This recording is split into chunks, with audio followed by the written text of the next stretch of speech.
Saat kopi turun, pendapatan masyarakat 0,7% dari PDRB tadi, jumlah orang miskin di Aceh Tengah bertambah 1000. Bisakah Bapak-bapak bayangkan, kawan-kawan sekalian bayangkan, apa yang akan kita hadapi Januari nanti? Apa yang akan kita hadapi Oktober besok?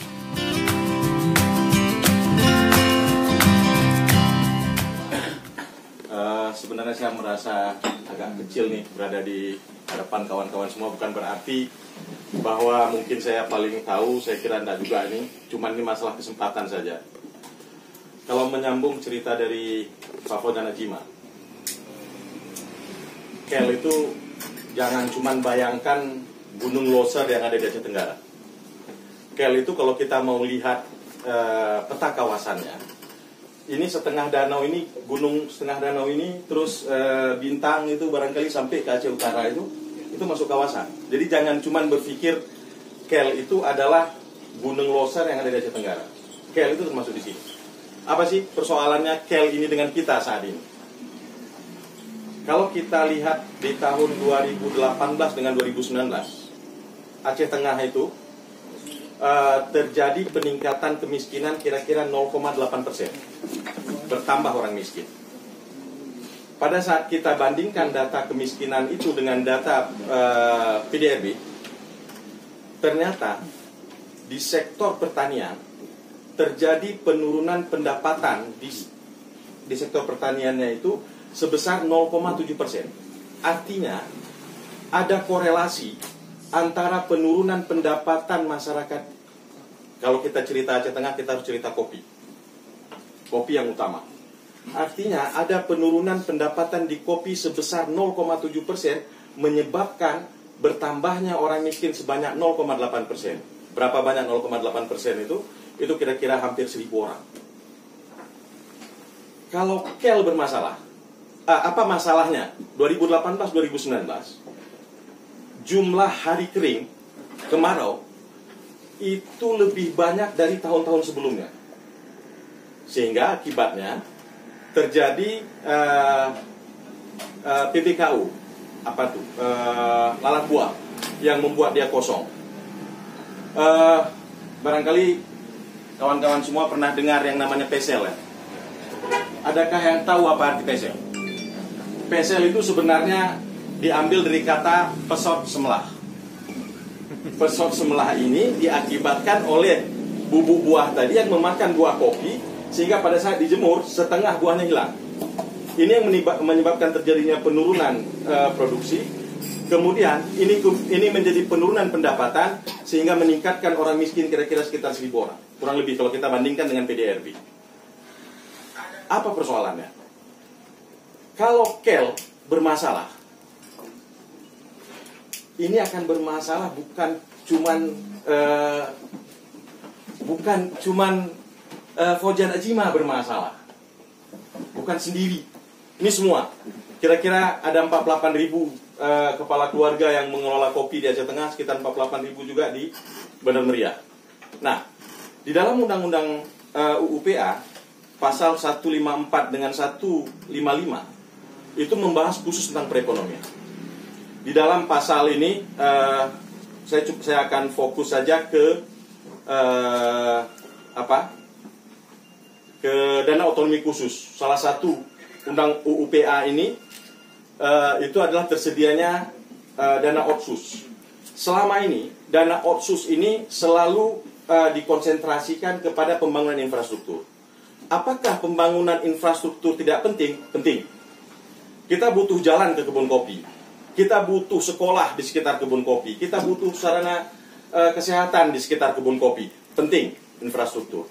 Tapi di dalam pasal 183, selain pembangunan dan pemeliharaan infrastruktur, salah satunya adalah pemberdayaan ekonomi rakyat. Mari kita lihat apa kondisi kita hari ini. Ini barangkali saya bukan mau menyampaikan informasi, tapi ini sebenarnya saya ingin berdiskusi ini.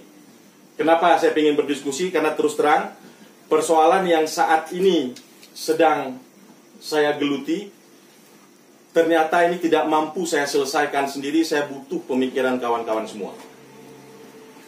Kondisinya, sejak terjadi COVID, atau mungkin sebelum itu, rata-rata ekspor kopi melalui Sumatera Utara, melalui Belawan, itu kurang lebih sekitar 5.000 ton per bulan, rata-rata. Kalau ada 12 bulan berarti kita ada potensi kopi kira-kira sekitar 60.000 ton. 60.000 ton inilah yang mendukung kehidupan seluruh rakyat Gayo, Aceh Tengah, Bener Meriah, dan lain-lain. Nah, sejak COVID terjadi penurunan ekspor kira-kira sekitar 20%. Artinya ada cuman lewat sekitar 1.000 ton per bulan kopi. Kalau kita lihat COVID bulan 3, kita lihat mulai dari bulan 4, 5, 6, 7, 8, ini sudah mau masuk bulan 9. Saat ini kurang lebih 20.000 ton kopi tertahan di gudang-gudang yang ada di Medan. Pada saat terjadi COVID juga, begitu harga turun di tingkat petani 5-6 ribu, ada sebahagian masyarakat kita yang berspekulasi membeli barang dalam jumlah yang banyak, kemudian disimpan dengan harapan ini akan naik harganya. Ini juga ada beberapa pihak yang menyimpan kopi, plus beberapa petani kita yang tidak mau menjual kopi karena harga terlalu rendah, disimpan. Artinya saat ini, menurut perkiraan saya, itu ada sekitar 30-32 ribu ton kopi dalam keadaan idle. Tidak jalan nih. Nah, problemnya, bulan 9 petani kita mulai panen. Ini akan terjadi puncak mulai dari April sampai dengan bulan 6 tahun depan. Jumlahnya, kalaulah kita ambil jumlah rata-rata ekspor tadi, berarti jumlahnya ada kira-kira sekitar 60.000 ton. Plus 30.000 ton saat ini, berarti ada sekitar 90.000 ton barang yang akan idle. Saat kopi turun, pendapatan masyarakat 0,7% dari PDRB tadi, jumlah orang miskin di Aceh Tengah bertambah 1.000. Bisakah Bapak-bapak bayangkan, kawan-kawan sekalian bayangkan, apa yang akan kita hadapi Januari nanti? Apa yang akan kita hadapi Oktober besok? Ini akan menyebabkan semuanya tertahan. Ini akan ada satu beban. Saya berharap perhitungan saya salah. Kalau perhitungan saya salah, 48.000 KK Aceh Tengah, 46.000 KK Bener Meriah selamat. Tapi kalau betul, apa yang akan harus kita lakukan? Persoalannya, ini persoalan eksternal, bukan internal. Bukan kita tidak bisa jual kopi. Persoalannya tidak ada yang beli. Mereka sudah mulai menurunkan volume permintaan itu sejak bulan April. Biasanya rata-rata eksportir kopi kita ngirim 3-5 kontainer per bulan. Saat ini ada yang 1 kontainer pun tidak jalan. Bulan 7 kemarin cuma ada 1 eksportir yang mengekspor kopi sebanyak 12 kontainer. Dengan tingkat harga kira-kira di $4. Artinya harga kopi untuk bulan kemarin sudah jauh turun dari harga yang semestinya. Harga kopi Gayo di tingkat internasional 6 sampai dengan $7. Kalau harga kopinya sempat menyentuh $3, maka di tingkat petani harga kopi akan di bawah 5.000 per bambu. Barangkali Bapak-bapak sekalian bisa bayangkan apa yang akan terjadi dengan kita. Sementara para eksportir biasanya ini mendapat kontrak penjualan 3 bulan sebelumnya, itu paling cepat. Ada yang 6 bulan sebelumnya, ada yang 9, dan ada biasanya dia per 3 bulan. Nah, sejak bulan Juli bulan 7 kemarin, dari hasil saya mengamati beberapa eksportir, saya tidak mengamati seluruh eksportir karena ini biasanya menjadi data rahasia sama eksportir. Tidak ada 1 eksportir pun yang mendapat kontrak baru. Kopi yang sekarang tertahan, kontrak baru tidak ada. Maka ini kemungkinannya akan terjadi penumpukan kopi di Aceh Tengah dan Bener Meriah yang tidak akan mampu dibeli oleh para eksportir, tidak akan mampu terserap, sehingga tidak terjadi perputaran roda ekonomi. Ini akan menyulitkan seluruh sektor perekonomian yang ada di Gayo. Ini Saya kira barangkali ini adalah prediksi pesimis, barangkali ini adalah prediksi yang salah. Saya sangat bersyukur kalau ini salah, karena saya tidak mampu membayangkan apa yang terjadi.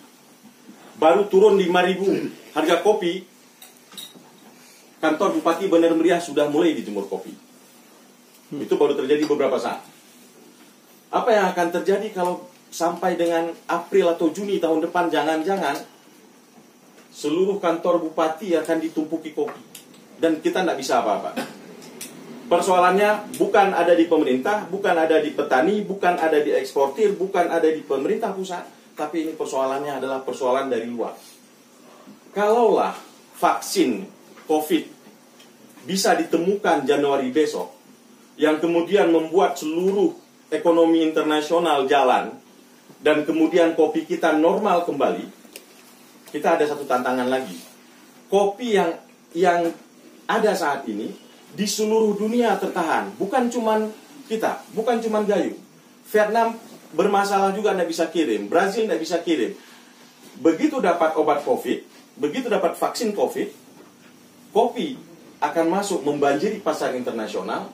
Ini harga juga akan down. Jadi kita akan ada beberapa tantangan yang akan terjadi dalam waktu yang sangat cepat. Dan sekali lagi, saya berharap dan mohon doakan bahwa apa yang saya perkirakan ini salah. Karena kalau ini betul,